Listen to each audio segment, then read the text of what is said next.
Hey guys, so today I'm going to be looking at more Am I Wrong stories. So yeah, let's just get right into the video. Am I wrong for not wanting to share my birthday with my dead twin anymore? I'm 16 here, soon to be 17 in 3 days. I was a twin. My brother died hours after birth. He was 5 minutes older than me. I was told my mother went into deep depression, but with help got better over time. I've watched videos of my birthdays from 1 to 6 years old, and me sharing my birthday with my brother has started at my first birthday. There's always that 5 minutes of remembrance in honor of him, and instead of having one candle on my cake, there will be an extra or extras for him. For example, if I was 1, there will be 1 for him, or if I was 2, then they would add another 2, and so on. As a kid, I didn't really understand or mind it because I got to blow out extra candles. When I was 8, I did question it, and they told me it was in remembrance for my brother since we share the same birthday. This carried on until my 16th, that I didn't get to celebrate because I ended up in hospital.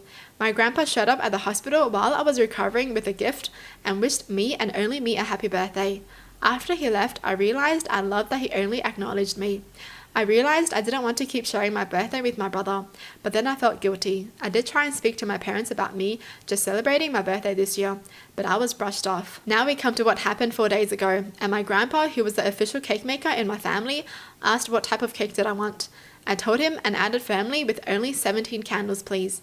My parents were in the next room, and immediately they came in demanding to know what I was doing. That I should know that the other 17 candles were for my brother, and I ended up crying and told them that he's not even here, I am. And I can't remember everything that was said, but there was a lot of shouting with me and my parents and my grandpa, and me getting told that I'm selfish and I need to stop being self-centered. Grandpa left with me. I'm at his house since the big fight.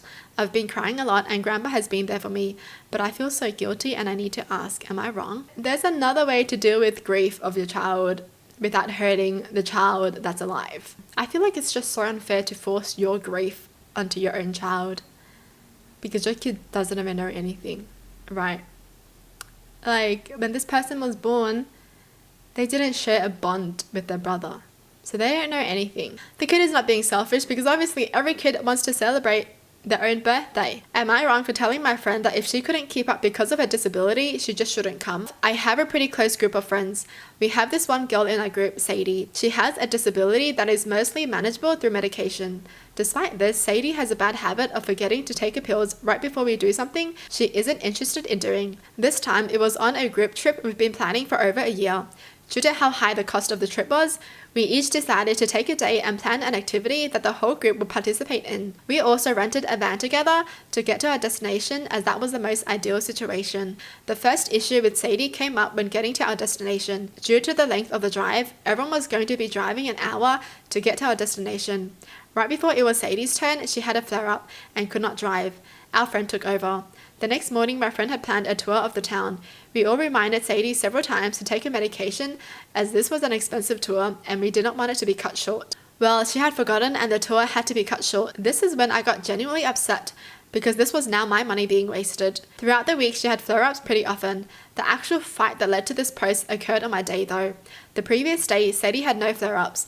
It was also her day to plan. This was because she had set alarms to take her medication regularly so that she would be okay. We all reminded her to please take her pills like that again. I decided to take all my friends on a trail ride on horses, as the trails in this town are known for being absolutely beautiful. We paid extra for a basics lesson prior to the trail. In the basics lesson, we were all paired off based on experience and performance in the small arena that they had. I was paired with Sadie. Well, 1/4 of the way through the trail, she started having a flare-up. I told her that I would not be turning around as this was expensive and that I was truly looking forward to this.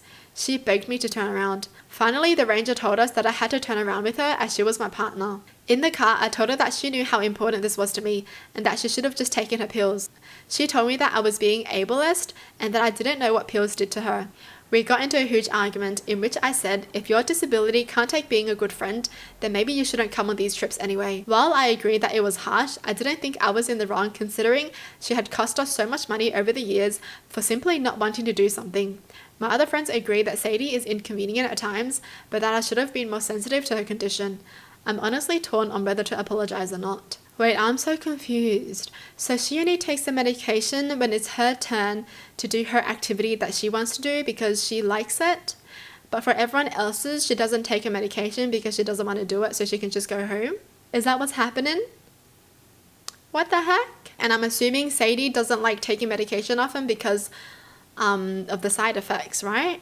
I mean, like, I don't even know what to think, because if you don't want to go somewhere, then yeah, you shouldn't go, right? Like, if you don't want to take your medication because you just don't want to do something, then you should just stay home, yeah.